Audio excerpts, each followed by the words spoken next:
हम ध्यान क्यों कर रहे हैं, ध्यान की सरल विधियां क्यों ढूंढ रहे हैं, इन सब के बाद भी जब आप ध्यान करने बैठते हो तब भी आपका ध्यान नहीं सकता। हालांकि आपने अपना टाइम टेबल बना रखा है, किस समय ध्यान करना है, कब उठना है, खान पान सब कुछ, फिर भी आपका मन इतना विचलित क्यों होता है? कहीं आप ध्यान की जगह अपना समय बर्बाद तो नहीं कर रहे? क्योंकि ध्यान के लिए भी एक परफेक्ट ट्यूनिंग चाहिए। यूनिवर्स की फ्रीक्वेंसी से आपकी भीतरी फ्रीक्वेंसी मैच होनी चाहिए, तब ही ध्यान घटेगा। देखिए, जिन लोगों को ध्यान में कुछ अनुभव नहीं हो पाते या उनके जीवन में किसी भी प्रकार के परिवर्तन नहीं होते, तो समझो उन्होंने जितना ध्यान किया उसमें केवल अपना समय बर्बाद किया। अब जरा एक बार अपनी लाइफ को देखो, आखिर आपको ध्यान की आवश्यकता क्यों पड़ी? ज्यादातर केसेस में आप पाएंगे कि वो लोग जो अपने जीवन से दुखी हैं, जिनके जीवन में खालीपन है, वो ध्यान की तरफ ज्यादा आकर्षित हो रहे हैं। असल में उन्हें जीवन से कुछ नहीं मिल पाता तो वो ध्यान की तरफ जाते हैं। वो ध्यान में चैन, सुकून, वो सब हासिल करना चाहते हैं जो उन्हें इस जीवन से नहीं मिला। एक बात मुझे याद आती है और बड़ी अर्थपूर्ण भी है। जब कोई थोड़ा बुद्धिमान व्यक्ति विवाह करता है और विवाह में उसे कोई सही स्त्री मिल जाती है, मतलब किसी सही स्त्री के साथ विवाह होने पर, तो उस व्यक्ति का और महिला का वैवाहिक जीवन सुखपूर्ण होता है। और अगर कहीं व्यक्ति को खराब पत्नी मिल जाती है, जिसे आज की भाषा में साइको स्त्री कहा जाता है, तो ऐसे में भी उस व्यक्ति का अच्छा समय शुरू हो सकता है, क्योंकि इसी प्रकार के व्यक्ति ध्यान और परमात्मा की खोज में निकल जाते हैं और ऐसा व्यक्ति फिलोसोफर बन जाता है।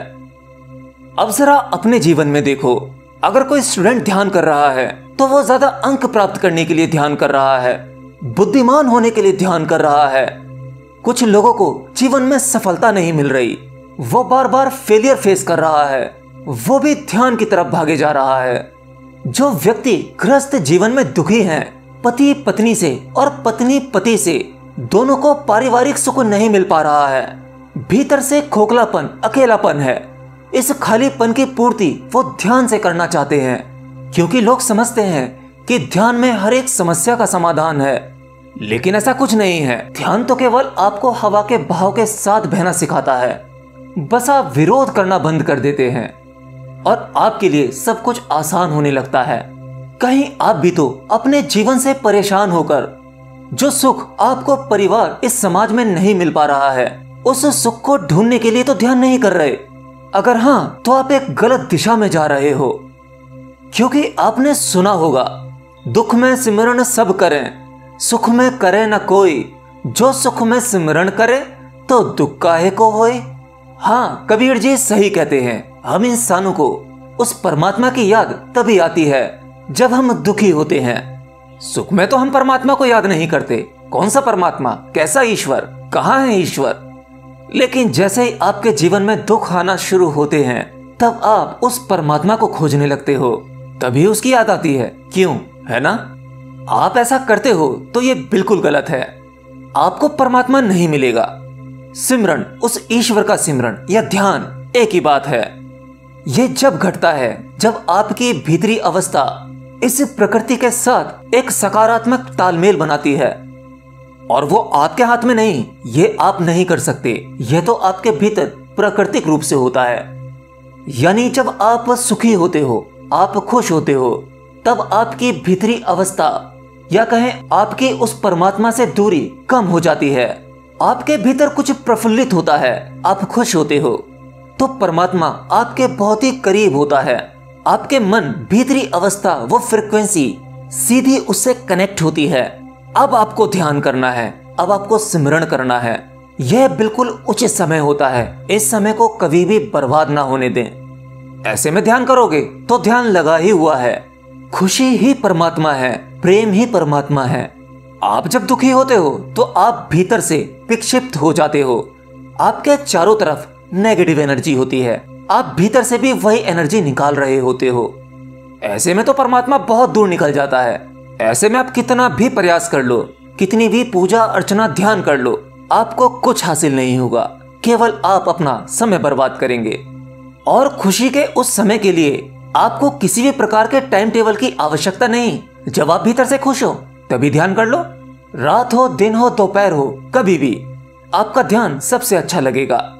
लेकिन मैं जानता हूं आप में से ज्यादातर लोग जब आप दुखी होते हो, पत्नी से लड़ाई हो जाए, घर में कलेश हो जाए, या फिर आप किसी चीज में फेल हो जाओ, तो ये समाज, ये दुनिया, ये जीवन आपको बेकार लगने लगता है। आपको ऐसा लगता है कि ये दुनिया कोई शैतान चला रहा है, ईश्वर है ही नहीं। ईश्वर होता तो मैं इतना दुखी नहीं होता। कई बार ईश्वर को गालियां भी देते हैं कुछ लोग। मतलब जब ये जीवन, ये दुनिया आपके विपरीत होने लगती है और आप हार जाते हो, थक जाते हो, तब आपके दिमाग में दो विचार आ सकते हैं, एक आत्महत्या करने का और दूसरा सन्यासी होने का। लेकिन ये सही समय और आपके मन की सही अवस्था नहीं होती। जब आपके मन की एक सुखपूर्ण अवस्था होती है, आप खुश होते हो, उस समय उस ईश्वर का ध्यान करो या फिर नॉर्मल मेडिटेशन करो, आपकी जो भी प्रवृत्ति हो वो करो।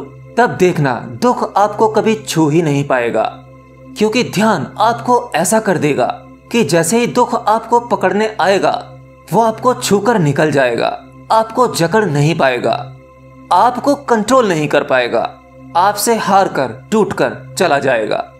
ऐसा नहीं है दुख नहीं आएंगे, जीवन है तो दुख है, वो सब कुछ होगा जो इंसान के साथ होता है। लेकिन एक ध्यानी पुरुष की हमेशा जीत होती है, वो इन सब के पार निकल चुका होता है। तो आपको ध्यान उस समय करना है जब आपकी मानसिक अवस्था, आप भीतर से खुश हो, प्रफुल्लित हो, तब ध्यान लगाना, तब आपका ध्यान लगेगा। और मुझे कमेंट बॉक्स में ये जरूर बताना कि क्या आप भी ऐसे समय पर ध्यान करते हैं जब आप दुखी होते हो, ये दुनिया बेकार लगने लगती है। जैसी भी अवस्था हो मुझे कमेंट बॉक्स में जरूर बताना।